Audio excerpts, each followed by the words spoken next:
সুপ্রিয় দর্শক, আমি আপনাদের সঙ্গে আমার ব্যক্তিগত লাইভ নিয়ে একটু কথা বলবো।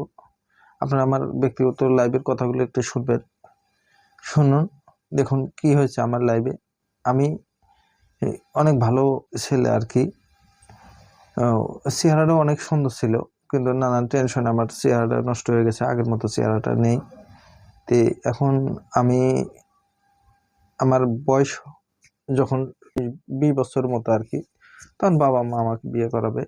তবে যাই হোক, বিয়ে করাবে এই মতো অবস্থায় অনেকগুলো মেয়ে দেখার পরে কোনো মেয়ে পছন্দ হয় না। হঠাৎ করেই আমার গ্রামের বাড়ি এই সিরাজ গাজীপুর উপজেলার স্থলবাড়ি গ্রামে, এখান থেকে আমার পারুলকান্দি গ্রাম, এটা আমাদের সিরাজগঞ্জ গাজীপুর উপজেলার পারুলকান্দি গ্রাম বলে, ওখানে হঠাৎ করে একটি মেয়ে দেখে আমার পছন্দ হয়। তে আমার বাবা মা ওখানে, যেহেতু পূর্বের ওনাদের আত্মীয়, আমি তখন ছিলাম আর কি, অত বুঝতাম না আর কি। তো আমার ব্যক্তিগত লাইফে আমি লেখাপড়ার পাশাপাশি মিস্ত্রি কাজ করতাম, ডিজাইনের কাজ করতাম আমি।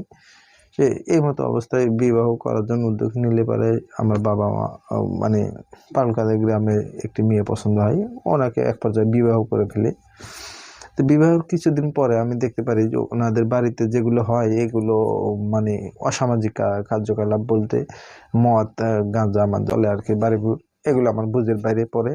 তখন আমি বলি যে এই সব কি, আমি তো আসলে তো মনে হয় ভুলটা করে ফেললাম। তা যাই হোক, ওখানে যারা স্থানীয় মুরব্বীগণ আসলে গ্রামে যারা বসবাস করেন, বড় বড় মেম্বার, চেয়ারম্যান এবং ওয়ার্ডের যেগুলো লোক, আমি ওনাদের কাছে বললাম যে দেখেন তো এই অবস্থা, তো এরা তো এই ধরনের গাঁজা মাজা খায়, তো এই জিনিসগুলো তো আমি তো বুঝে সারতে পারি না, তখন কি করা যায়? তখন উনি বললেন তাহলে এক কাজ করো, তুমি তো ভালো বংশের ছেলে, তো তুমি এক কাজ করো, মেয়েটা নিয়ে তুমি তোমার বাড়িতে চলে যাও। তো আমি মেয়েটা নিয়ে এক পর্যায়ে আমি আমার বাড়িতে চলে আসি। এখান থেকে আমার স্ত্রীর আর কি 1-1.5 বছর যাওয়ার পরে ওনারা, আমার শ্বশুর এবং শাশুড়ি, বিভিন্ন লোকজন নিয়ে এসে আমার বাড়িতে আসলো।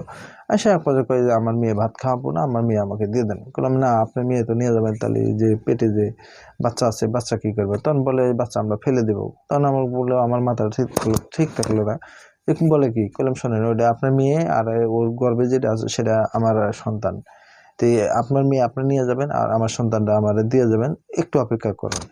তো এর মধ্যেই এক পর্যায়ে মেয়েটা মানে আমার মোটামুটি ক্যাপচারে থাকতো। যখন বাবা মা এসে তখন বিগড়ে যায় আর কি, বাবা মার কথা শুনে। এই পর্যায়ে ধরেন আমার বাড়িতে যখন অস্থিরতা সৃষ্টি করে, তখন আমি বউটারে নিয়ে, ধরেন আমার স্ত্রী নিয়ে আমি ধুঁটে গেলাম। ধুঁটে যাওয়ার পরে, ওখানে যাওয়ার পরে ওনারা বিভিন্ন লোক দিয়ে আমার উপর হামলা করার করছিল। ওখানে স্থানীয় লোকজন আমাকে একটু সাপোর্ট দিয়ে বললো যে ছেলেরা তো ভালো, তোমরা এরকম করো কেন? তখন ওখানে আমার বাচ্চা, মানে এই জীবন ওখানে মানে গ্রহণ করে আর কি, ধুনুটে। ধুনুট থেকে জন্মগ্রহণ করে ওখানে এক পর্যায়ে ওখানে যারা বড় বড় লোক ছিল আর কি, ওই যে মতীশিক যারা ছিল এবং অন্যান্য লোকজন ছিল এখানে, আর এটা জিনিসটা মিট করে দেওয়ার পরে আমি শ্বশুর বাড়িতে যাওয়া আসা করি এবং কি একটুখানি ই করে। তো আমি এগুলি দেখে আবার চিন্তা ভাবনা করি যে এগুলির মধ্যে আপনাদের আমি আসবো না, থাকবো না। তখন আমার বললেন না তোমার এখানে থাকতে হবে। বললেন না, আমি এখানে থাকবো না, এইগুলো নেশামেশার ভিতরে আমি নাই, ঠিক আছে? এই নিয়ে বিশৃঙ্খল। যাই হোক, এরকম করতে করতে আমার বৈবাহিক জীবনে এইরকম দিয়েই শুরু আর কি। 3টে বাচ্চা আমার, একটা বড় ছেলের নাম হচ্ছিল জীবন। যে জীবনের ক্ষতিটা হয়েছে ওর আম্মু এবং ওর নানি, এবং কি প্রথম ফার্স্টেই কিন্তু বলেছিল যে 3 মাসে বাচ্চা নষ্ট করে দিবে। ওদের ভিতরে যে এত রাগ, এত হিংসা আমার সাথে, এরকম করে ওরাও অসামাজিক যেগুলো কাজ করে, এগুলো আমার মাথায় ধরে না আর কি। তো যাই হোক, এরকম অবস্থা আমার 3টে বাচ্চা। একটা হলো জীবন, বড়টার নাম, আর যে ছোটটার নাম, মেজরটার নাম ছিল জিহাদ, আর এই যে ছোট একটা মেয়ে, পিচ্ছি মেয়ে, এতখানি মানে 1 বছরের মেয়ে, ওর নাম ছিল চাঁদনি। এই চাঁদনির রেখে যে আমাদের যে এই যে এখানে যে আমি ওগুলো পছন্দ করি না, এক পর্যায়ে বিভিন্ন সমস্যার সৃষ্টি, মানে বলা যাবে না।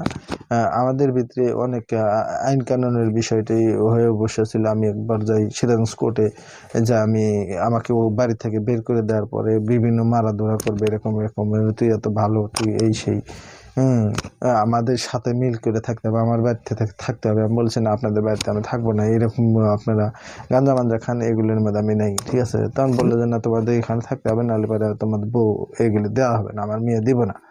এক পর্যায়ে আমি সিরাজগঞ্জ কোর্টে আমি 100 ধারা একটা মামলা করি। মামলা করার পরে মামলাটা করে নিষ্পত্তি করার পরে ওই মহিলা ডিপোজ করে দিয়ে দেয় আর কি, আমাকে তালাক করে দিয়ে দেয়। 3 বাচ্চা থেকে যখন তালাক করে তখন আমি তো অস্থির হয়ে গেলাম, যে গ্রামের মধ্যে যে কান্নাকাটি শুরু করলাম যে কী করলে এটি, আমি তো সুন্দর একটি জীবন আমি গড়াইতে চেয়েছিলাম, আর আমার জীবনটা নষ্ট করে দিলে আমার বাচ্চাগুলো নিয়ে কী হবে। তো এই বাচ্চাটা তো ওখানে স্থানীয় মুরব্বীগণ আমাকে বলে যে ঠিক আছে, মেয়ে তো কথা শোনে না, তাহলে এক কাজ করো, তোমার তো বোন এই কান্নাকাটি কী করবে, তুমি এই আমরা একটা জিনিস করে দিই, তুমি এটা মেনে নাও। তো আমি বললাম যে কী করে দেবেন দেন। তখন বললো যে তাহলে এই 3 বাচ্চা তাহলে ওর নানির কাছে রাখো, খরচাপাতিগুলি তুমি দাও।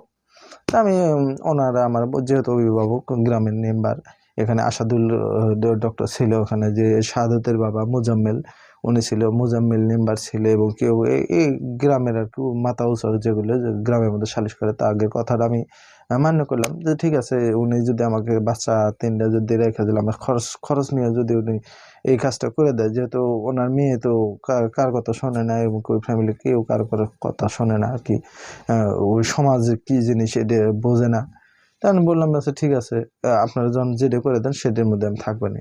তো ওখান থেকে আমি বাচ্চা 3টা রাইখা আমি ঢাকাতে যাই। ঢাকা থেকে খরচাপাতি দেওয়ার অবস্থায় এই এক পর্যায়ে আমির হোসেন ওই গ্রামের মধ্যে ওইগুলো না, ও করে কি ওখান থেকে বাড়িটা সরে নিয়ে যায় আর কি, ধুনট থানার ভিতরে নিয়ে যায়, চন্নাটা বাড়ি কুচুগ্রাম করে, ওখানে যে বাড়ি করে, ছোট্ট একটা ঘর করে, ওখানে আমাকে ঢাকা থেকে আমি ওখানে আসে এক পর্যায়ে ওখানে দেখি যে কিছু কিছু সান্ডার লোক, মানে চরিত্র ঠিক নাই, এই ধরনের মানে দুষ্কৃতিকারী এগুলি লোক দেখি যে ওখানে আসা যায়, গাঞ্জা খাই, এগুলো তো এগুলো আমার বুঝের বাইরে। যাই হোক, এটা আমি বাধা দিই যে আমি যতক্ষণ থাকবো এইগুলো কাজ করা যাবে না। এই শত্রুরও এইগুলো নিয়ে বাধা। এক পর্যায়ে ও ওই মহিলা আর কি, আমি যে ওখানে আসা যাওয়া করি আর কি, মানে ওই বাড়িতে না করছি, আমার ছেলে পেলে যখন থাকে তখন এগুলি করা চলবে না, ঠিক আছে, তাহলে আমার বাচ্চা আমি নিয়ে যাব। তখন দেখি ছোট ছোট বাচ্চা নানির কাছে থাকছে। যাই হোক, আমি মুরব্বিগের কথা শুনি, এরই মধ্যে ধরেন যে যেটা জীবন, এই জীবনকে আমি চন্নাটাবাড়ি যে প্রাইমারি স্কুল আছে, প্রাইমারি স্কুলে ভর্তি করে দিই। ওখান থেকে লেখাপড়া করা অবস্থায় হঠাৎ করে একদিন শুনি যে বাচ্চাটারে ওর নানি এবং ওর আম্মু নিয়ে ওই মিস্ত্রি কাজে পাঠাইছে, স্কুল থেকে নিয়ে মিস্ত্রি কাজে পাঠাইছে। তা